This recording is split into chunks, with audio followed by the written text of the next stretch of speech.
GK Learning। सबसे पहले देखते हैं आज चर्चा में क्यों है। केंद्रीय मंत्रिमंडल द्वारा नई शिक्षा नीति 2020 को मंजूरी दी गई है। देश भर में विद्यालयों और उच्च शिक्षा व्यवस्था में ट्रांसफॉर्मेशनल रिफॉर्म लाना इसका मकसद है। यह नीति 34 साल पुरानी नई शिक्षा नीति 1986 की जगह लेगी।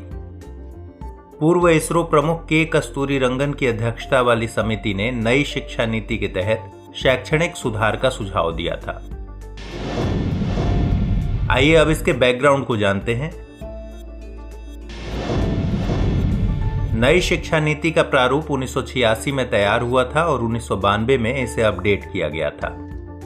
मई 2016 में पूर्व कैबिनेट सचिव स्वर्गीय TSR सुब्रमण्यम की अध्यक्षता वाली नई शिक्षा नीति के विकास क्रम से जुड़ी समिति ने अपनी रिपोर्ट सौंपी। इसके आधार पर केंद्रीय मानव संसाधन विकास मंत्रालय ने नई शिक्षा नीति 2016 के प्रारूप से जुड़े कुछ इनपुट्स तैयार किए। जून 2017 में के कस्तूरीरंगन की अध्यक्षता वाली नई शिक्षा नीति प्रारूप समिति का गठन हुआ। समिति ने अपनी रिपोर्ट केंद्रीय मानव संसाधन मंत्री को 31 मई 2019 को सौंपी। अब आइए नई शिक्षा नीति 2020 के महत्वपूर्ण पक्षों को जानते हैं।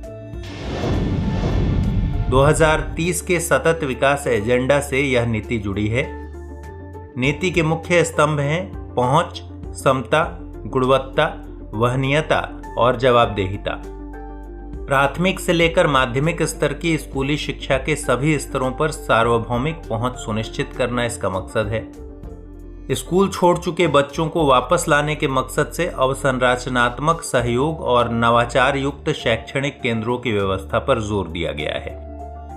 शिक्षा के औपचारिक अनौपचारिक मोड को अपनाने की बात की गई है। विद्यालयों के साथ काउंसलर और प्रशिक्षित सामाजिक कार्यकर्ताओं को जोड़ना एक महत्वपूर्ण पक्ष है।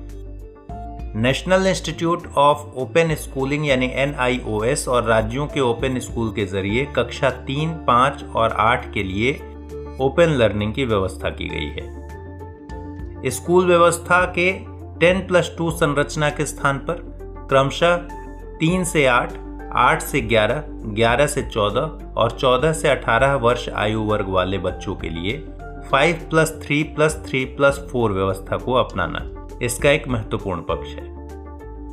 नई व्यवस्था में 12 साल की स्कूली शिक्षा के तहत 3 साल की आंगनबाड़ी या प्री स्कूलिंग भी शामिल है।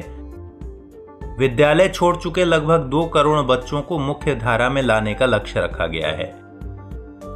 NCERT 8 वर्ष तक की उम्र के बच्चों के लिए national curricular and pedagogical framework for early childhood care and education विकसित करेगा।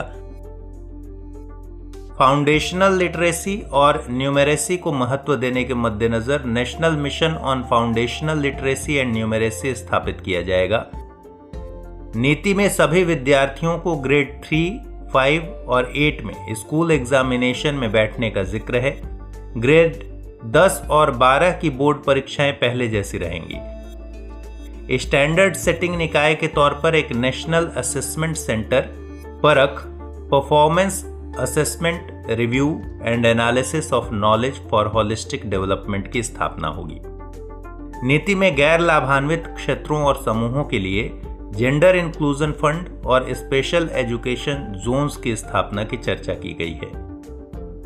वोकेशनल शिक्षा सहित उच्च शिक्षा में ग्रॉस इनरोलमेंट रेशियो को 2018 के 26.3% से बढ़ाकर 2035 तक 50% करना लक्ष्य है।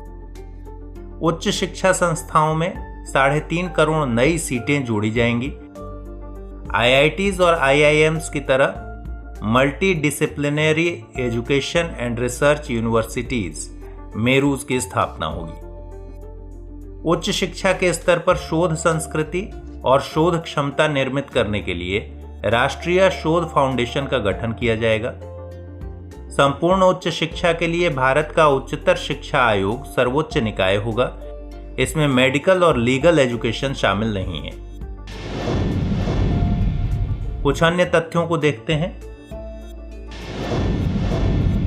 डिजिटल लर्निंग के मद्देनजर नेशनल एजुकेशनल टेक्नोलॉजी फोरम यानी NETF का गठन होगा। पाली, फारसी और प्राकृत के राष्ट्रीय संस्थान या संस्थानों की स्थापना का जिक्र है। नीति में Indian institute of translation and interpretation की स्थापना की सिफारिश की गई है।